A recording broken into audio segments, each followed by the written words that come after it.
the other competitors, Corey the Cub Cleary and the Pro-4 Modifieds, to tell you about it. Let's go to Dave Barabalt. And the man who will lead him down to the green, driving the number 10, it will be Brian Vincent. Outside of him, driving the 00 from northeastern Massachusetts, Riccardi Automotive, Luther and Ace Auto Body present Dave Riccardi. We'll move to the inside of row number 2, where that is occupied by the 60 machine. That is Andy Major.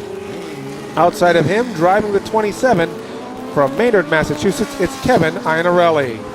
On the inside of row number 3, driving the 9 Vermont, it is J.R. Gorman from Bethel, Vermont. And to his right, in the 07, it will be Phil Lausier. Number 37, Jeff Zuidema, celebrating a birthday. And a man who is going to celebrate some good information with us, Gary Danko. Matt fishing way back in the pit area here. In just a moment, we're going to... On the inside of row number 4, in the 12, it's Rob Riccardi Jr., and next to him, the 75 of Dick Dubois. Then we have the 34 of Mark Giordano, the 4 of Corey Cleary, the 59 of Travis McAllister, the 56 of David Bedard, the 16 of Stan Mertz, and then Jeff Zuidema and Norm Wren. And off the drop of the green flag, as they go side by side down the backstretch, it's the 10 of Brian Vincent, but now the 00 of Dave Riccardi pokes the nose out in front, and he'll grab the lead as we complete lap number 1. Behind them, Andy Major and Kevin Iannarelli battle for the 3rd spot. It is Iannarelli who comes out on top on that battle as they go down the backstretch. Then we have the 9 Vermont, that is J.R. Gorman, as he's trying to hold off the charge of the 12 of Rob Riccardi Jr., but Riccardi just powers his way around the 9, and he'll move into the 5th spot as they go down the backstretch. Now a battle on for 2nd as the 27 of Iannarelli pulls up to the outside of the 10 of Vincent. That door is closed, but Iannarelli is persistent as he'll try to move around the outside of the 10, but once again Vincent closes the door as they go down the backstretch. Also moving into the battle is the 60 of Andy Major as they come off turn number 4. Leading the field is the 00. That is Dave Riccardi as they go into turn. Now Iannarelli has that move completed as he'll try to work his way around the 10 of Vincent. He does so, and he will grab the 2nd spot as they come off turn number 4. And Andy Major is the next driver to try to pull up alongside the 10 of Vincent. Then we have a battle between the 07, that is Phil Lausier, as they go down the backstretch. He battles with the 12 machine of Rob Riccardi. Lausier is able to get underneath the 12, and in his wake, the 1M of Norm Wren has moved into the top 6 as they go off turn 2. Trouble for the 9 of J.R. Gorman as he slides into turn number 1. Also the 34. Riccardi, who gets the energy burst, and he will barrel into the top spot. Iannarelli in car number 27 is hanging on for 2nd. And then the 10 car of Vincent has a problem, and his name is Andy Major, trying to zoom in on the outside. So the car with the electricity is Major, and also Jeff Zuidema comes to life in car number 37. He is able to storm cloud his way underneath Major. Now he is ready to put the move on Brian Vincent. Iannarelli in car number 27 has position underneath Riccardi. Here comes Iannarelli. Corey Cleary is out of the competition in car number 4. Just as Iannarelli was able to move into the lead, trying to turn the tables will be Dave Riccardi in the 00. Doesn't work. Jeff Zuidema has moved into 3rd. And hanging on by his coattails is Norm Wren. So the 1-2 punch of the teammates, Jeff Zuidema and Norm Wren, they're running 3-4 on the track. Major is next, followed by Vincent, and then it's Rob Riccardi in car number 12. Does anybody have an answer, and how did he rail? Kevin Iannarelli in car number 27. He has a shot at the championship as he is only 12 points behind Jeff Zuidema. Now Zuidema getting some leverage, some elbow room underneath Riccardi, and nitroing his way into 2nd place is Jeff Zuidema. So all that stands between Iannarelli and Jeff Zuidema is clean air. In 3rd is Norm Wren. Then it's Riccardi, followed by Major. Then Dave Riccardi and Vincent as they scorch their way across the stripe.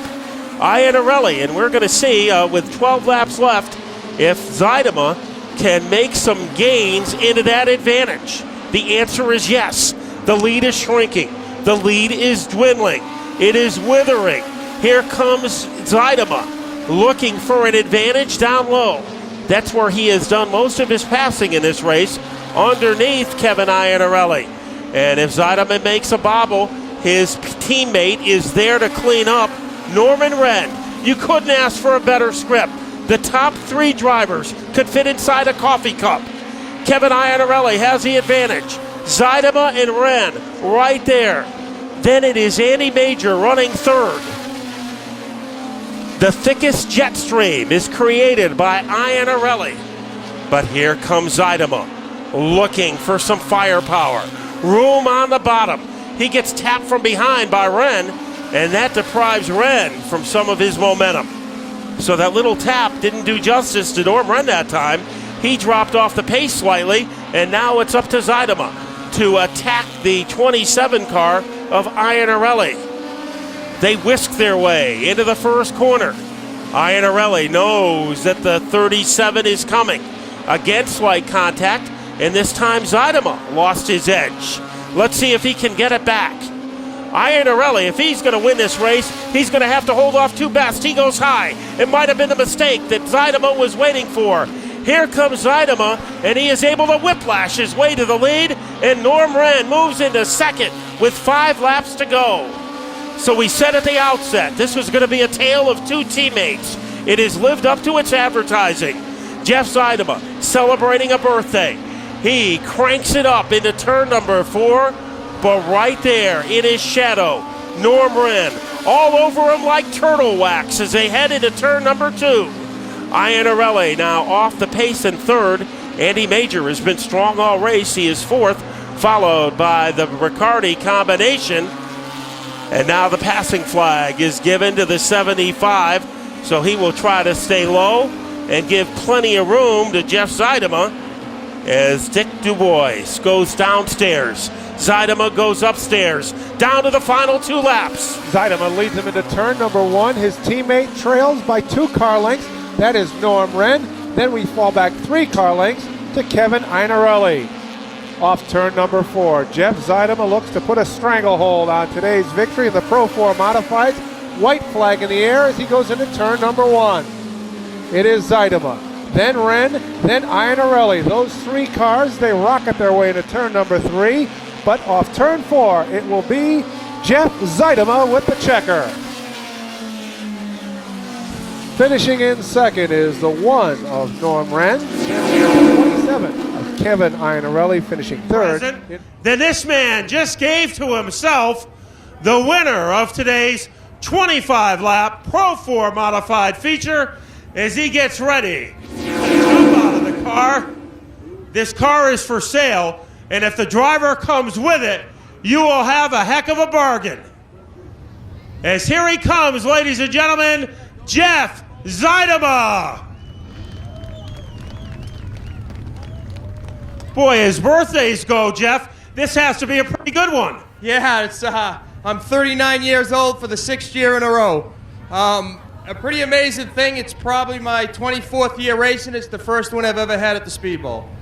So a memorable moment to you. I think you've just about had them all in Connecticut now. Thompson, Stafford, and today the Speedbowl. But it wasn't easy. Iannarelli looked tough. How were you able to make your move under him? Well, Kevin, he ran real good for about 20 laps, and he started to push the nose into 3, and I figured that was the weakness. I tried to get him out of 4, but I had to keep the door closed for my teammate, Norm Wren. He was right on me, and I was pretty worried about him, but I just didn't open up the bottom, and we were able to hang on. So that's a story, ladies and gentlemen, for this man. His first win ever at the Speedbowl, and let me make a prediction. I bet it won't be your last. How about a hand, ladies and gentlemen, for the driver from Brookfield, Massachusetts, Jeff Zuidema.